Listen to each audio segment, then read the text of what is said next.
राम राम भाई वो आज हम लोग इस वीडियो में सीखेंगे कि कैसे सपोर्ट एंड रेसिस्टेंस पे ट्रेड करें और कैसे ट्रैप से बचें जो कि मार्केट करता है बायर्स के लिए शेयर सेलर्स के लिए। तो उसको हम लोग सीखेंगे और कैसे फेक ब्रेकआउट को पहचाने वो हम लोग जानेंगे और कैसे रियल ब्रेकआउट को पहचाने। तो सिंपल यहाँ आप जैसे कि देख रहे हो, यहाँ से मार्केट बाउंस कर रहा है, फिर ऊपर से रिजेक्शन ले रहा है, फिर यहाँ से बाउंस कर रहा है, फिर ऊपर से रिजेक्शन ले रहा है, तो मतलब ये सपोर्ट जोन है। यहाँ पे मार्केट ट्रेड कर रहा है और यहाँ से भी बाउंस कर रहा है, तो ये रेसिस्टेंस जोन है। ये सिंपल सबको जाता है। अब देखेंगे हम लोग कि कैसे ट्रैप होता है यहाँ पे।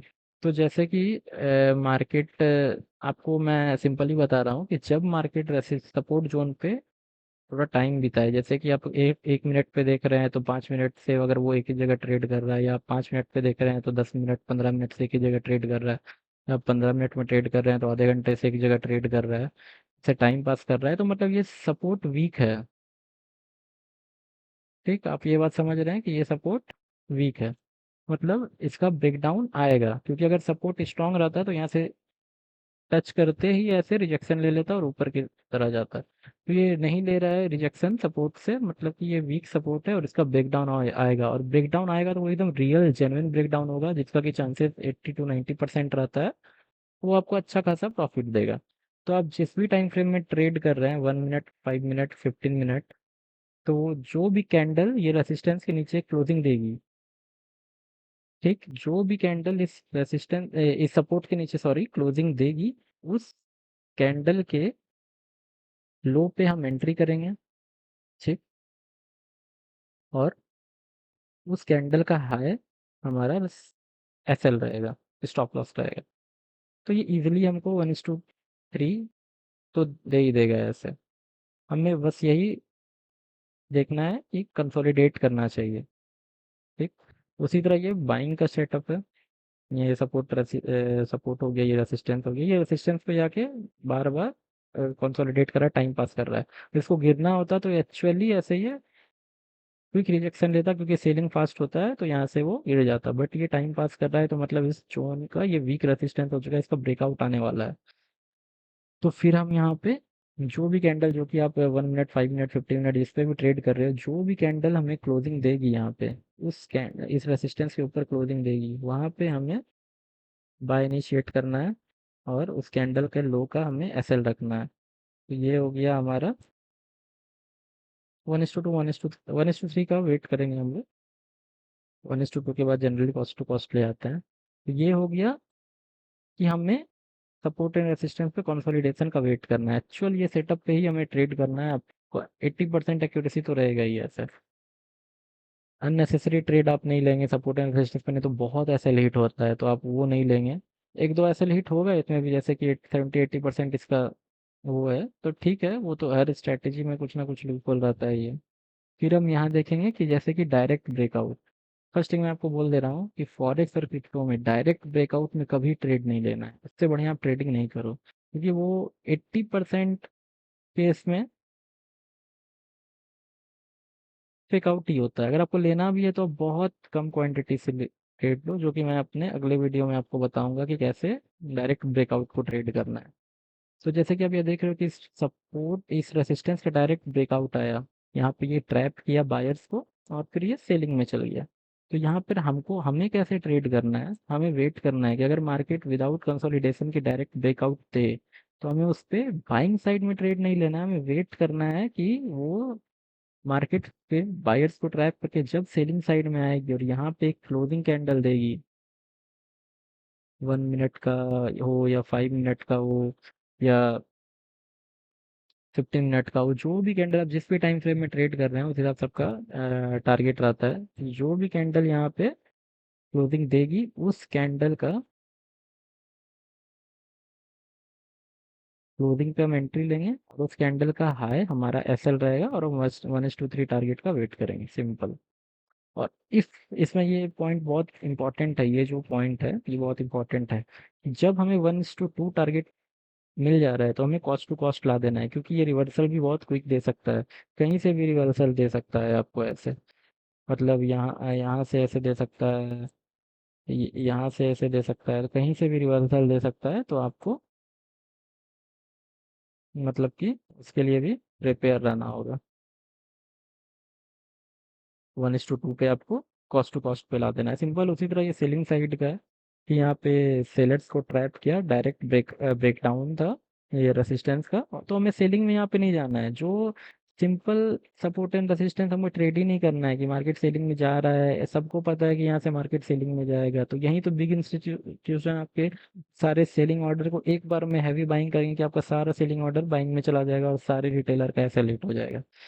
तो हमें यहाँ पे माइंडसेट ये रखना है कि जैसे ये डायरेक्ट ब्रेकडाउन दिया, हमें वहाँ पे सेलिंग में नहीं जाना है, हमें बाइंग का वेट करना है। जो भी कैंडल 1 मिनट, 5 मिनट, 15 मिनट की कैंडल यहाँ पे ब्रेकआउट देगी इस रेसिस्टेंस का, इस सपोर्ट लेवल का, जो भी ब्रेकआउट देगी उसके टॉप पे, उसे क्लोजिंग पे सॉरी, हम बाई करेंगे, और उस कैंडल का लो 1 मिनट, 5 मिनट, 15 मिनट जो भी कैंडल है उसका लो हम एसएल रखेंगे। ठीक। आप अगर स्कैल्पिंग कर रहे हैं तो आप 1 मिनट, 5 मिनट यूज कर सकते हैं, नहीं तो नॉर्मल ट्रेड के लिए 15 मिनट ही बेस्ट रहता है। वॉलेटिलिटी ज़्यादा रहती है, इसलिए मैं बोलूँगा कि 15 मिनट पे ही ट्रेड कीजिए, थोड़ा टाइम ज़्यादा लगता है बट इट्स ओके। और ये फिफ्थ सेटअप है, ये मार्केट सपोर्ट एंड रेसिस्टेंस पे ट्रेड कर रहा है। यहाँ पे सिंपल ब्रेकआउट हुआ इस लेवल का, रेसिस्टेंस लेवल का, तो यहाँ पे तो हमें डायरेक्ट ब्रेकआउट पे ट्रेड नहीं लेना है। और फिर ये ब्रेकडाउन भी दिया, तो अगर हम लेट से, हमने क्या सीखा कि हमें यहाँ पे क्लोजिंग पे एंट्री लेना है, तो हम यहाँ पे क्लोजिंग पे एंट्री लेंगे। मैं ये टूल लगा देता हूँ।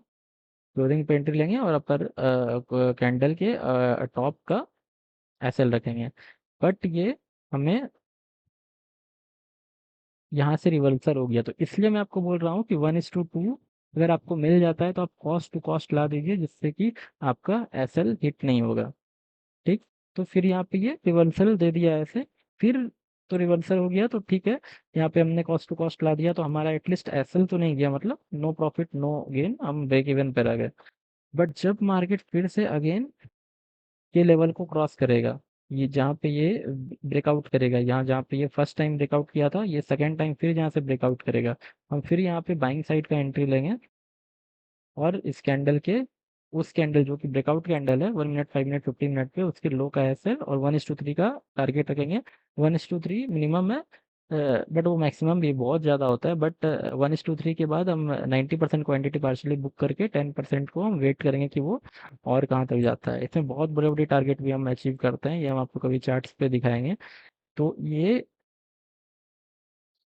फिर से मैं बता रहा हूँ, यहाँ पे जैसे कि फर्स्ट टाइम ब्रेकआउट पे हमें ट्रेड नहीं लेना है, फिर हम इसके ब्रेकडाउन पे वो जो कैंडल बनेगी 1 मिनट, 5 मिनट, 15 मिनट की, उसकी क्लोजिंग पे हमने सेलिंग का ट्रेड लिया, बट सेलिंग का ट्रेड रिवर्सल हो गया, तो 1:2 पे जैसे ही 1:2 मिलेगा हम कॉस्ट टू कॉस्ट ला देंगे, और कॉस्ट टू कॉस्ट या 1:1 के बाद कॉस्ट टू कॉस्ट ला देंगे, तो हमारा इसमें लॉस नहीं होगा। फिर हम एंट्री ले रहे हैं, री एंट्री, यहाँ पे जहाँ पे फर्स्ट टाइम ये ब्रेकआउट दिया था, वहां पे इस सेम लेवल पे जब ये कैंडल एक ब्रेकआउट दे, 1 मिनट, 5 मिनट, 15 मिनट कैंडल, तो उसके क्लोजिंग पे हम बाइंग करेंगे, और उस कैंडल के लो का एसएल रहेगा और हमारा टारगेट 1:3 रहेगा।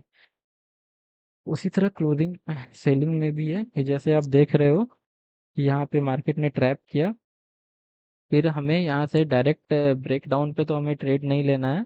तो हम जैसे ही ये ब्रेकडाउन होगा, फिर वो सेलर्स को ट्रैप करेगा, फिर यहाँ पे एक कैंडल क्लोजिंग देगी रेसिस्टेंस के ऊपर, तो यहाँ पे हम बाइंग करेंगे, उस कैंडल के नीचे का एसएल रहेगा। बट ये भी हमें 1:2 या 1:1 मिलने के बाद ये रिटर्न हो रहा है, तो हम यहाँ पे 1:1 या 1:2 पे कॉस्ट टू कॉस्ट बुक कर लेंगे। और फिर जब मार्केट ये ब्रेकडाउन करेगा सेकेंड टाइम, फर्स्ट टाइम नहीं, सेकेंड टाइम जब मार्केट ब्रेकडाउन करेगा, तो हम यहाँ पे सेलिंग ट्रेड लेंगे, उस कैंडल जो कि 1 मिनट, 5 मिनट, 15 मिनट की जो भी कैंडल होगी जहाँ पे आप ट्रेड कर रहे हो, उस कैंडल के क्लोजिंग पे हम एंटर करेंगे सेलिंग में, और उस कैंडल का टॉप एसएल रहेगा हमारा, तो हमें यहाँ पे एंट्री लेना है। ठीक। तो ये था हमारा स्ट्रेटेजी, जो कि ये स्ट्रेटेजी आपको बहुत काम देगा अगर आप ये सिर्फ इतना ही सिंपल सपोर्ट एंड रेसिस्टेंस को ये कंसोलिडेट के बाद आप ट्रेड करते हो, और ये ट्रैप ट्रेडिंग आप करते हो सिंपल, सिर्फ आप अगर इतना को मास्टर कर लेते हो तो आपको एटलीस्ट लॉस नहीं होगा और प्रॉफिट भी धीरे धीरे होने लगेगा। 60-70% तो इसका एक्यूरेसी रहेगा ही, इससे ज़्यादा भी है 80%। तो आप एटलीस्ट प्रॉफिटेबल बन जाओगे, जो कि एक बहुत बड़ी बात है।